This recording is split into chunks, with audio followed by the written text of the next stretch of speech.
प्रियंका गांधी आज सहारनपुर पहुंच रही हैं। जो किसानों की एक महासभा है उसमें शामिल होने के लिए हमारे साथ मौजूद हैं बीजेपी सांसद अरुण सिंह जी। अरुण जी, प्रियंका गांधी सहारनपुर पहुंच रही हैं किसानों की जो महापंचायत उसमें शामिल होने के लिए। देखिए, प्रियंका गांधी ने कभी खेती किसानी देखी नहीं है, करना तो दूर की बात है। और उनसे ये भी पूछो कि गेहूं कब बोया जाता है, धान कब बोया जाता है, चना कब बोया जाता है, किस समय बोया जाता है, ये भी उनको जानकारी नहीं होगी। एमएसपी के रेट भी उनको जानकारी नहीं होगी। शुद्ध रूप से जो कांग्रेस पार्टी है, किसानों के कंधे पे बंदूक रख करके अपनी राजनीति करना चाहती है। उन किसानों के सहारे राजनीति करना चाहती है, क्योंकि उनके पास आज कांग्रेस के पास किसी भी प्रकार का कोई राजनीतिक मुद्दा नहीं है। और पहले अप्रत्यक्ष रूप से थे, अप्रत्यक्ष रूप से कांग्रेस आ गई धरना प्रदर्शन में। लेकिन अभी तक जो किसान संगठन थे, किसान जो नेता थे, वो लोग लगातार कह रहे थे हम किसी राजनीतिक दल को मंच नहीं देंगे, लेकिन पिछले कुछ टाइम से वो तस्वीर भी बदली है। देखिए, हम तो शुरू से कह रहे थे कि यह जो धरना आंदोलन है, कुछ किसान जो बैठे हुए हैं वह राजनीतिक पार्टियों के उकसावे में, उनके बहकावे में वह बैठे हुए हैं। अब धीरे धीरे सब सामने आ रहा है। जो हम कहते थे वही तो सही हो रहा है। बताइए, हम लोगों ने 1 लाख जगहों पे, छोटी जगहों पे कार्यक्रम किए, 19,000 बड़े कार्यक्रम किए, पूरे देश भर में पार्टी ने कार्यक्रम किया। कहीं भी किसी भी प्रकार का एक जगह भी किसानों ने इसका विरोध नहीं किया। किसान खुश हैं क्योंकि उनकी आमदनी दोगुनी होने वाली है। और सबसे बड़ी बात है कि वह मोदी जी पे भरोसा करते हैं। बस एक आखिरी सवाल सबके बीच में, कल जब लोकसभा में राष्ट्रपति के अभिभाषण पर चर्चा चल रही थी, कांग्रेसी सांसद बिट्टू ने कहा कि कानून में लिखा हुआ है कि मंडियां खत्म हो जाएंगी, लेकिन जब अनुराग ठाकुर ने कहा कि कहाँ लिखा हुआ है तो जवाब नहीं दे पाए। ना, कहीं नहीं लिखा गया है, बल्कि इस बजट में तो और 1,000 मंडियों को इनाम की तरह और जोड़े जाने का अभी घोषणा हुई है। तो इनको कुछ मालूम ही नहीं है। यह अभी तक तो कांग्रेस के लोगों ने कृषि जो अधिनियम है उसको पढ़ा ही नहीं है। ये बहस कर लें क्या इसमें गड़बड़ी है, तो ये बहस कर नहीं सकते। इनको कोई जानकारी है नहीं। यानी साफ तौर पर कांग्रेस के नेताओं को जानकारी है नहीं, लेकिन फिर भी इस मुद्दे पर राजनीति कर रहे हैं और किसानों को गुमराह कर रहे हैं। अभी तक जो पीछे तक चल रहा था अब वो सामने आने लगा, ये कहना है बीजेपी सांसद अरुण सिंह का। पेट्रोल और डीजल की कीमतें लगातार बढ़ती जा रही हैं। हमारे साथ मौजूद हैं दीपेंद्र हुड्डा। दीपेंद्र जी, पेट्रोल और डीजल की कीमतों में आग लगी हुई है, लेकिन सरकार ने जब राज्यसभा में चर्चा हुई है, सवाल उठाए गए, तो ये कहा कि राज्य और केंद्र दोनों जो कमाई होती है वो बांटते हैं और विकास के लिए ज़रूरी है कि ये पैसा जो आता रहे। देखिए, ऐतिहासिक कीमतें ही नहीं हैं। आज तक कभी 70 साल में इतनी पेट्रोल डीजल इस ऊंचाई पे नहीं पहुंचा। मगर पेट्रोल डीजल पे जो सरकार जो टैक्स ले रही है वो भी इतनी ऊंचाई पे नहीं पहुंचा, जो सेस के माध्यम से। तो ये एक बड़ा अपने आप में दुर्भाग्यपूर्ण है। ऐसे समय जब कोरोना काल की आर्थिक मंदी के बाद मलहम लगाने की आवश्यकता थी जनता को, ये मलहम की बजाय नमक छिड़कने का काम सरकार पेट्रोल डीजल और गैस के सिलेंडर को भी आप जोड़िए, इनकी कीमतों में ऐतिहासिक वृद्धि से ये स्पष्ट है सरकार का आम जनता से, किसान से कोई लेना देना नहीं। लेकिन सरकार की तरफ से लगातार ये कहा जा रहा है कि डीरेगुलेट किया जा चुका है, यानी कि मार्केट के, अंतर्राष्ट्रीय मार्केट की कीमत के आधार पर तय होता है। सरकार का सीधा कोई हस्तक्षेप नहीं है इसमें। देखिए, सरकार का क्यों नहीं है, ये तो एक ऐसी वस्तु है जिसको डीरेगुलेट कि इसको कोई कॉमन मैन के यूज़ की वस्तु है, किसान के यूज़ की वस्तु है। अब आप कह रहे हैं कि किसान का हम आमदनी दुगनी करेंगे, क्या डीजल का रेट दुगना करके आमदनी दुगनी करेंगे?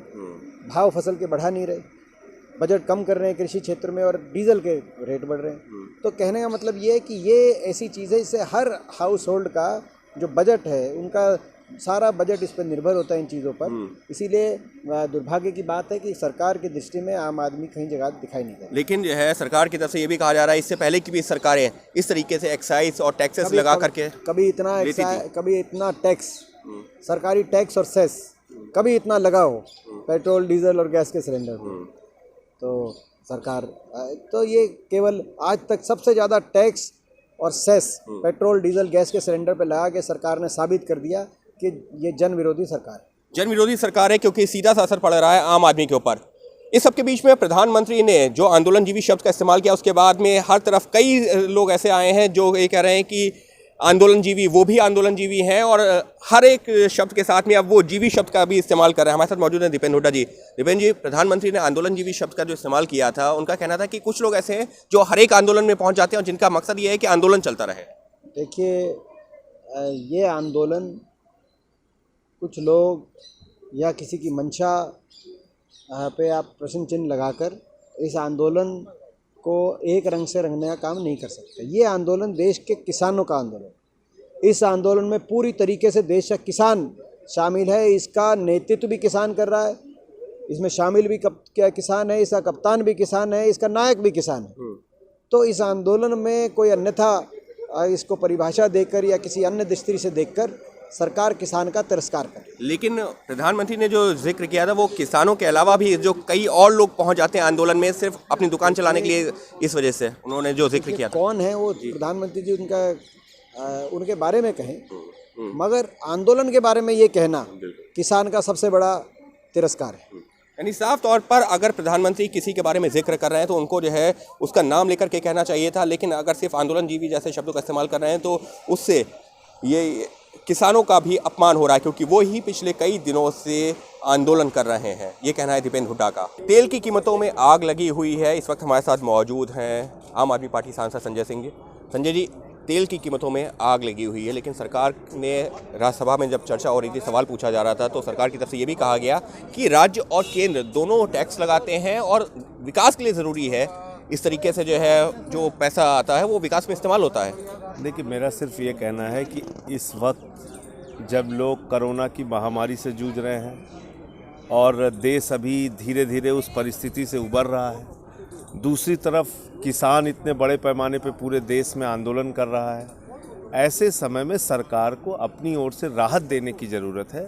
बजाय इसके कि अगर आप लगातार टैक्स का बोझ लोगों पे डालते जाएंगे तो इनका दूसरी चीज़ों के ऊपर भी असर पड़ता है। जब डीजल के दाम बढ़ते हैं तो उससे महंगाई बढ़ती है, पेट्रोल के दाम बढ़ते हैं तो उससे आम आदमी को जो रोज़मर्रा की बाइक से कहीं आने जाने वाले लोग हैं उनके जेब पे उसका बोझ पड़ता है। तो मुझे लगता है कि इन सारी बातों को दृष्टिगत रखते हुए ही सरकार को फैसला लेना चाहिए।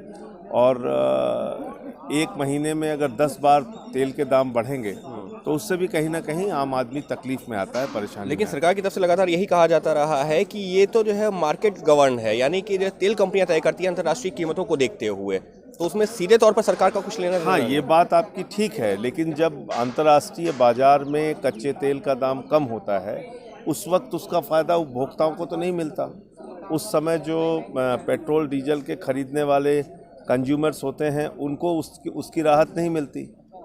जब अंतर्राष्ट्रीय बाज़ारों में दाम बढ़ता है कच्चे तेल का तो आप दाम बढ़ा देते हैं, लेकिन जब घटता है तो घटने का फ़ायदा कहाँ मिलता है, ये एक बड़ा सवाल है। निश्चित तौर पर एक बड़ा सवाल है। इस सब के बीच में लोकसभा में कल जब राष्ट्रपति के अभिभाषण पर चर्चा हो रही थी, कांग्रेस के सांसद बिट्टू ने कहा कि योगेंद्र यादव के रोल की जांच हो जानी चाहिए, उससे काफ़ी कुछ खुलासा हो जाएगा। योगेंद्र यादव को लेकर के कई सारे सवाल खड़े किए हैं कांग्रेसी सांसद ने ही।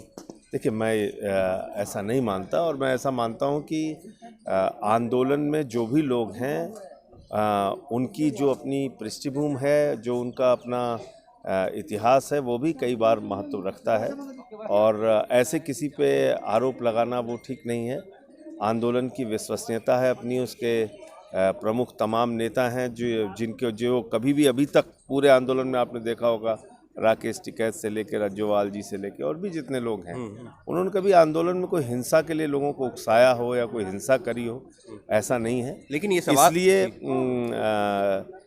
जांच इस बात की ज़रूर होनी चाहिए कि किन लोगों के उकसाने पे या किन लोगों के कहने पे लाल किले का कांड हुआ, जिसमें बीजेपी का नेता दीप सिद्धू शामिल था, जिसकी गिरफ्तारी हुई है। तो इस बात की जांच जरूर होनी चाहिए कि लाल किले पे हमला करने वाले कौन लोग थे। बाकी योगेंद्र यादव की जांच की बात बिट्टू जी क्यों कर रहे हैं वो उनसे आप पूछ सकते हैं। इस सबके बीच में प्रधानमंत्री ने जब राज्यसभा में चर्चा चल रही थी राष्ट्रपति के अभिभाषण पर, धन्यवाद प्रस्ताव के दौरान आंदोलनजीवी शब्द का इस्तेमाल किया था, तो उसके बाद से जो है कई बड़े नेता आंदोलनजीवी शब्द। देखिए, ये इस देश के संविधान का, इस देश के लोकतंत्र का अपमान है। आंदोलन से ही ये देश आज़ाद हुआ।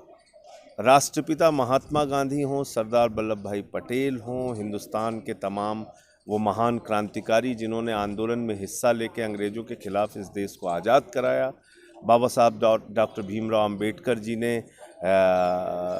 एक बड़ा आंदोलन चलाया समाज के वंचित तबके को न्याय दिलाने के लिए, उसके बाद भारतीय जनता पार्टी की आप अगर बात करें तो जनता पार्टी के ज़माने में 2-2 साल 3-3 साल इनके खुद के नेता जेल में रहे हैं उस समय जब इमरजेंसी लगी थी। तो आंदोलन का मजाक उड़ाना मतलब आप देश के लोकतंत्र का मजाक उड़ा रहे हैं, संविधान का मजाक उड़ा रहे हैं, किसानों का मजाक उड़ा रहे हैं जो पिछले 77 दिनों से आंदोलन पर बैठे हैं, और इस संसद का भी आप मजाक उड़ा रहे हैं, क्योंकि ये संसद में जो हम लोगों को आने का और बोलने का हक मिला है ये भी आंदोलन की बदौलत ही मिला है। लेकिन संजय जी, प्रधानमंत्री ने साफ तौर पर आंदोलन जीवी शब्द का जो इस्तेमाल किया था, उन्होंने कहा कि कुछ लोग ऐसे हैं जो हर एक आंदोलन में पहुंच जाते हैं, जिनका मकसद ही है कि आंदोलन चलता रहे और इसी से वो जो सुर्खियों में रहते हैं। तो उन लोगों के लिए आंदोलन जीवी शब्द ये लाखों करोड़ों लोग हैं हिंदुस्तान के, जो ये कुछ लोग नहीं हैं। ये जो सड़कों पर हैं ये किसी के बुलाने से या किसी के उकसाने पे नहीं पहुंचे हैं, और उकसाने बुलाने पे 1-2 दिन तो आदमी रह सकता है, लेकिन 77 दिन नहीं रह सकता है। इस कड़कती ठंड में उकसाने पे आप किसको रात भर रोक पाएंगे? कौन सा व्यक्ति है जो आंसू गैस के गोले झेल के और लाठियां झेल के और पानी की बौछारें झेल के भी आंदोलन पे रहेगा? तो ये वास्तव में अपनी पीड़ा लेकर यहाँ पे आए हैं। इनके दर्द को प्रधानमंत्री जी को समझना चाहिए, बजाय इसके कि उनका मजाक उड़ाएं। मजाक नहीं उड़ाना चाहिए।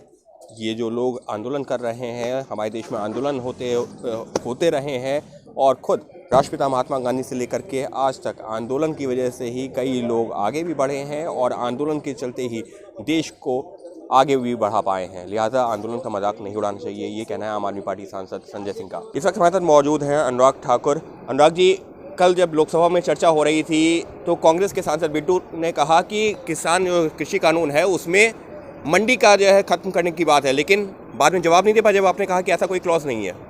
देखिए, देश के प्रधानमंत्री आदरणीय मोदी जी ने किसानों की आय को दुगना करने के लिए 3 कृषि कानून लेकर आए, और उससे पहले भी बहुत सारे कदम किसानों के हित में उठाए। हमने देश को बताया कैसे हमने कांग्रेस के मुकाबले MSP खरीद भी 2.5 गुना से ज़्यादा की है और आगे भी करते रहेंगे। अब दूसरा एक भ्रम फैलाया जाता है कि मंडी बंद की जाएगी। तो जब सांसद बोल रहे थे और देश की जनता को और सदन को गुमराह कर रहे थे, तब मैंने सीधा सवाल पूछा कि कौन से क्लॉज में लिखा है कि मंडियों को बंद किया जाएगा। वो उसका जवाब ना तब दे पाए और ना उनके नेता अब दे पाएंगे। कोई महापंचायत में जाता है, कोई देश के किसानों को गुमराह करने का काम करता है।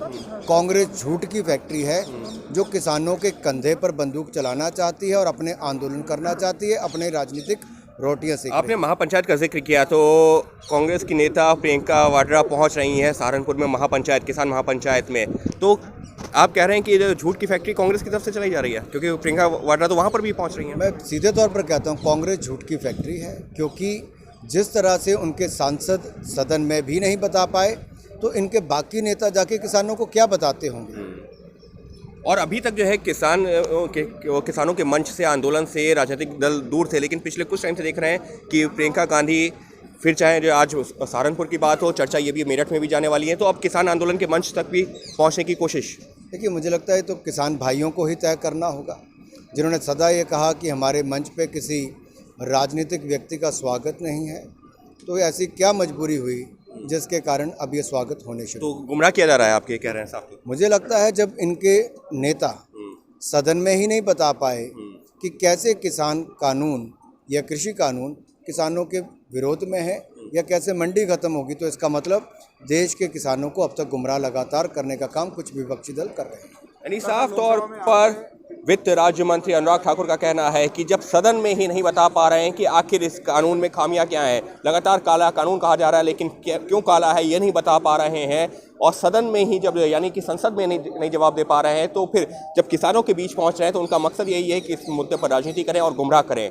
और वही काम कर रही है कांग्रेस पार्टी और कुछ और विपक्षी दल। यानी अनुराग ठाकुर का सीधा निशाना कांग्रेस और विपक्षी दलों के ऊपर। Ankit Gupta, ABP news, Delhi.